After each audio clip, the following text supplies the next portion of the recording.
Bismillahirrahmanirrahim guys, welcome to ICE Maximum by Dr. Hamza, and in this video I'm going to share with you some of the tips by with the help of which you can increase your band score in IELTS.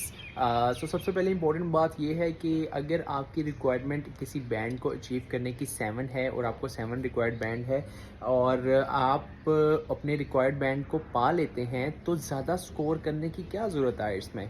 तो आज की topic इसी पे बात हम करेंगे कि बहुत इम्पोर्टेंट बात यह है कि अगर फॉर एग्जांपल आपके साथ साथ जिस आप यूनिवर्सिटी को टारगेट कर रहे हैं अब्रॉड की, अगर आपके साथ लोगों ने भी वहाँ पे सेम बैंड 7 बैंड ही अचीव किया, आपके जैसे ही सारे बैंड स्कोर थे उनके पास, तो आपको डिस्टिंग्विश फीचर कब मिलेगा, आपके क्या चांसेस हैं कि आपको अब्रॉड में चांस मिलेगा। तो उसका बेहतरीन चीज़ ये है कि अगर आपके 0.5 band score with the rest of the candidate ज़्यादा हैं तो you have a better chance to getting admission into the university. आपका चांस बेटर है उन लोगों से।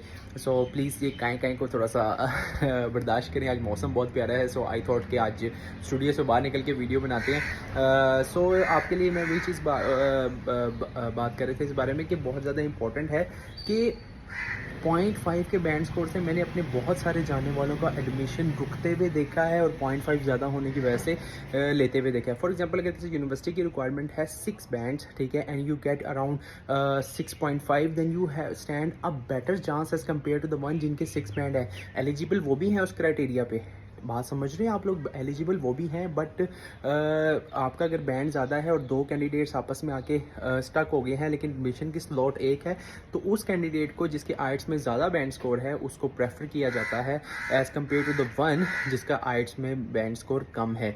और आइट्स में बैंड स्कोर आप कैसे बढ़ा सकते हैं, किन किन मॉड्यूल्स में आप ज़्यादा अच्छा परफॉर्म करके अपने बैंड स्कोर को एवरेज को बेहतर लेके जा सकते हैं, तो वो 2 ही हैं। एक तो आपको रीडिंग के अंदर मेहनत करनी पड़ेगी और लिसनिंग अंदर तो मैं कहता हूँ 40 में से 38 तो आने चाहिए टू अचीव 8.5 और समथिंग। अगर आपका इतना स्कोर लिसनिंग में है तो अगर किसी बैंड में फॉर एग्जांपल राइटिंग में हमारे आमतौर पे कम बैंड आ जाता है तो उसको कवर अप किया जा सकता है। So it is very important for you guys to know this, और इंपॉर्टेंस इसकी बहुत ज़्यादा है बिकॉज अगर आप सारा प्रोसेस कर लेते हैं और इन द एंड आप किसी ऐसी कंपेटिटिव सिचुएशन में फंस जाते हैं विद द अदर कैंडिडेट, सो आपको अपने आप को डिस्टिंग्विश करना पड़ेगा। और डिस्टिंग्विशिंग फीचर में पहली जो चीज़ देखी जाती है वो आपका आइट्स का बैंड का स्कोर देखा जाता है। तो खैर ये नॉलेज अगर आपको पसंद है and you if you know want to know more about the in depth admission processes, तो you can comment on the comment section आपके लिए मौजूद है। आप मुझे इंस्टा पे DM भेज सकते हैं।